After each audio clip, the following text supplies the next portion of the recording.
दिल्ली विधानसभा चुनाव में आम आदमी पार्टी की हार से केवल अरविंद केजरीवाल को ही झटका नहीं लगा है, बल्कि ये विपक्षी दलों के लिए भी एक बड़ा सियासी मैसेज है। दिल्ली में आम आदमी पार्टी और केजरीवाल की हार का असर आने वाले दिनों में पूरे देश की राजनीति में होगा। बता दें कि दिल्ली चुनाव में आप की हार के बाद जम्मू कश्मीर के मुख्यमंत्री उमर अब्दुल्ला ने अपने एक्स अकाउंट पर लिखा कि और लड़ो आपस में। दरअसल उमर अब्दुल्ला का इशारा आम आदमी पार्टी और कांग्रेस के लिए था, जो दिल्ली में एक दूसरे के खिलाफ चुनाव लड़ी थी। वहीं आम आदमी पार्टी की हार के बाद शिवसेना उद्धव गुट के नेता संजय राउत ने क्या कहा है, सुनिए। दोनों की जिम्मेदारी है, सिर्फ कांग्रेस की जिम्मेदारी नहीं है।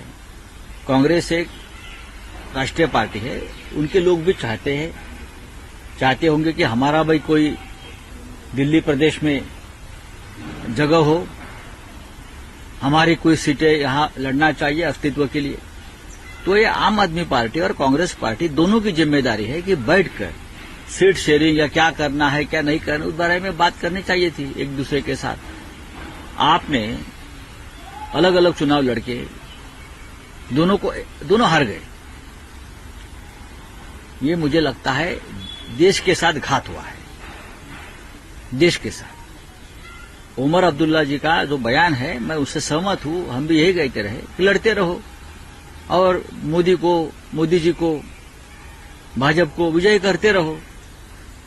हम लड़ेंगे, ये तो चाहते हैं बीजेपी, हम आपस में लड़ते रहे और उसका फायदा बीजेपी को हो।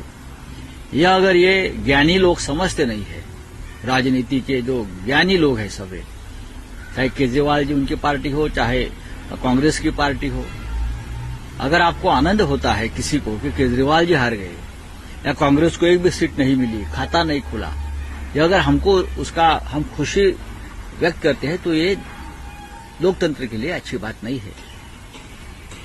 मैं बार बार कहूंगा कि उद्धव ठाकरे साहब का भी कहना है, हमारे पार्टी के, कि जब तक हम लड़ते रहेंगे तब तक हम तानाशाही का पराभव नहीं कर सकते, उनको हम पराजित नहीं कर सकते।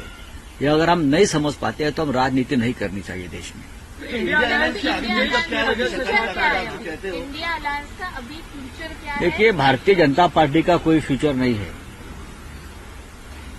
ये जो है ये सूजन है।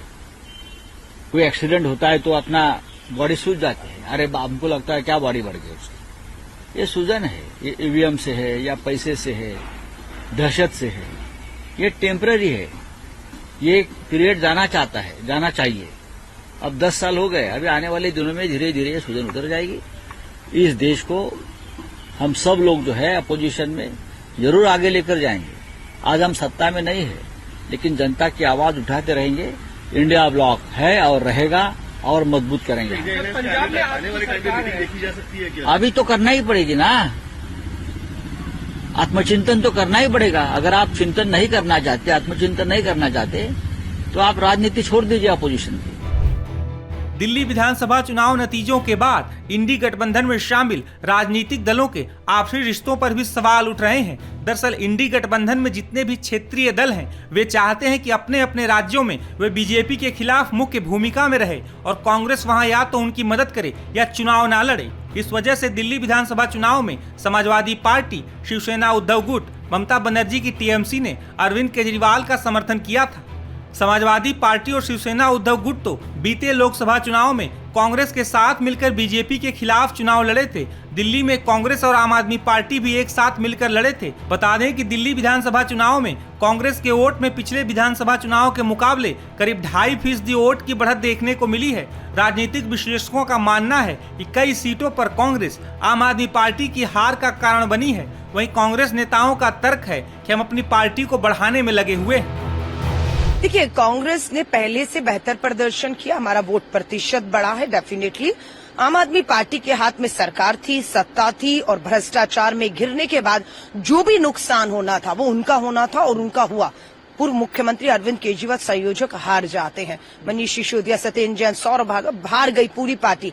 खोया उन्होंने, हमने कुछ नहीं खोया, हमने पाया है। और डेफिनेटली बीजेपी ने उसका लाभ उठाने में कामयाब बीजेपी होती हुई इन चुनावों में दिखी है। सरकार अब उनकी बनी है, लेकिन सबसे बड़ा लूजर और नुकसान किसी का हुआ है तो वो आम आदमी पार्टी का हुआ है। और अब ये पार्टी आपके 22 विधायक बचा सकते हो केजरीवाल जी, अब बचा लीजिए। पहले आप बोल रहे थे इतने करोड़ों रुपए का ये लगाया, कुछ साबित नहीं, हमेशा झूठे आरोप लगाते हैं। अब हम आपको बता रहे हैं कि 22 विधायक हैं आपके पास, बचा सकते हो तो बचा लीजिएगा, क्योंकि अब आपकी पकड़ भी पार्टी में, संगठन पे कमजोर हो चुकी है। पंजाब भी संभलता हो तो अब संभाल लीजिए, क्योंकि आप मुख्यमंत्री थे, आप कन्वीनर थे, आपकी सरकार थी, सत्ता थी, ब्लैकमेलिंग का काम पार्टी के अंदर बाहर, दिल्ली पंजाब आपने बहुत किया, लेकिन अब मुझे नहीं लगता कोई भी उनकी तानाशाही अरविंद केजरीवाल जी की और ब्लैकमेलिंग में आने वाला है। अब बराबरी का जो है जवाब दिया जाएगा। वहीं राज्यसभा सांसद स्वाति मालीवाल ने भी आम आदमी पार्टी के हार के बाद अरविंद केजरीवाल को इन्हीं मुद्दों पर घेरा है। अरविंद केजरीवाल जी की जो पॉलिटिक्स है वो बड़ी पॉलिटिकल कन्वीनियंस की पॉलिटिक्स है, वो कोई विचारधारा की पॉलिटिक्स नहीं है। जब अरविंद केजरीवाल जी को कांग्रेस पे प्यार आता है तो वो साथ हो जाते हैं, जब अरविंद केजरीवाल जी को राहुल गांधी से खुंदक होती है, गुस्सा आता है, तो वो हम सब पे एक प्रेशर बनाते हैं कि राहुल गांधी के खिलाफ स्टेटमेंट्स दो और लड़ाई करो। मुझे एक बात बताइए कि अरविंद केजरीवाल जी ने हरियाणा में लड़ने का क्यों निर्णय लिया? हम सबको पता था कि जमानतें जब्त होंगी, फिर भी हम हरियाणा में जाकर लड़े, सिर्फ और सिर्फ इसलिए क्योंकि कांग्रेस को सबक सिखाना था। और कांग्रेस, क्योंकि आम आदमी पार्टी ने लड़ाई लड़ी हरियाणा में, तो कांग्रेस वहां पे हार गई। अब कांग्रेस ने भी दिल्ली में वही करा, कांग्रेस दिल्ली में लड़ी और उसकी वजह से भी आम आदमी पार्टी को चोट पहुंची। तो मुझे समझ नहीं आता, अरविंद केजरीवाल जी जब खुद हरियाणा जाते हैं तब तो शेर हो जाते हैं, और जब कांग्रेस इधर आती है तो वो एक रोंदू बच्चे की तरह व्यवहार करते हैं। तो मुझे ऐसा लगता है कि बदले की भावना से राजनीति नहीं होनी चाहिए, राजनीति बहुत सोच समझ के एक विचारधारा के साथ होनी चाहिए। गौरतलब है कि हरियाणा में कांग्रेस और आप का गठबंधन होते होते रह गया था। कांग्रेस के कई नेता ये बयान देते रहे हैं कि आम आदमी पार्टी की वजह से कांग्रेस हरियाणा में हार गई। दिल्ली में भी आप और कांग्रेस के बीच गठबंधन के कयास लगाए जा रहे थे, हालांकि किसी वजह से ये गठबंधन नहीं हो पाया था। दिल्ली चुनाव में कांग्रेस नेताओं ने आखिरी समय में जोर लगाया, जिस वजह से उनके वोट प्रतिशत में बढ़ोतरी देखने को मिली है। हालांकि कांग्रेस ने महज कुछ दिनों में जमीन पर सक्रिय होकर आम आदमी पार्टी का सियासी खेल बिगाड़ा है। उसके चलते माना जा रहा है कि क्षेत्रीय दलों को कांग्रेस को लेकर अपनी रणनीति पर नए सिरे से विचार करना होगा। दिल्ली में कांग्रेस के प्रदर्शन से क्षेत्रीय दलों को यह भी समझ में आ गया है कि कांग्रेस कई राज्यों में क्षेत्रीय दलों के हार जीत में बड़ी भूमिका निभा सकती है। इस साल के आखिर में बिहार में विधानसभा चुनाव होने हैं, तो ये कहना गलत नहीं होगा कि कांग्रेस ने दिल्ली में बिना खाता खोले अपने कई सहयोगी दलों को बड़ा सियासी संदेश दे दिया है। इस बीच कांग्रेस नेता आम आदमी पार्टी पर लगातार हमले भी बोल रहे हैं। 100% मेरे को लगता है कि पंजाब में दिल्ली में तो हालात अच्छे रहे आम आदमी पार्टी के, तीसरी बार भी अच्छा प्रदर्शन किया। मेरे को लगता है उस हिसाब से केजरीवाल साहब हारे, सिसोदिया साहब हारे, सरकार चली गई। पंजाब में मेरे को लगता है कि हाल जो है बुरा हाल होने वाला है। मेरे को लगता है अगर सिंगल डिजिट भी ले पाएंगे 2027 में तो बढ़िया होगा, लेकिन आज की डेट में बार बार दिल्ली मॉडल, दिल्ली स्कूल, दिल्ली फलां, दिल्ली स्कीम, वो सारे फेल हो गए, जनता ने फेल कर दिए। देखो, ये बाद में कहने की बातें हैं। हमारा अलायंस केंद्र में था, लोकसभा में, विधानसभा में स्थिति अलग हुई। दोनों की रजामंदी से ये अलायंस होता है, एक से तो नहीं होता।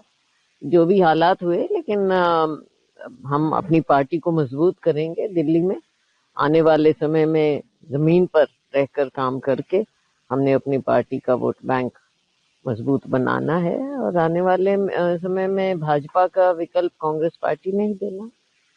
इस चुनाव के परिणाम के बाद इंडिया अलायंस का फ्यूचर क्या मानते हैं?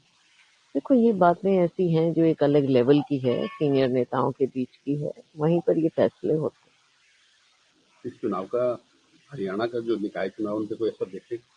नहीं, निकाय चुनाव में लोकल बातें होती हैं, लोकल स्थिति होती हैं, और ये भी फैसला कि कहाँ पर हम सिंबल पर लड़ेंगे, कहाँ पर नहीं लड़ेंगे, ये सब चीजों को ध्यान में रखते हुए हम चाहेंगे कि अच्छे लोग जो हमारे हैं वो आगे आए, उनको मौका मिले और सभी लोग मिलकर ये चुनाव।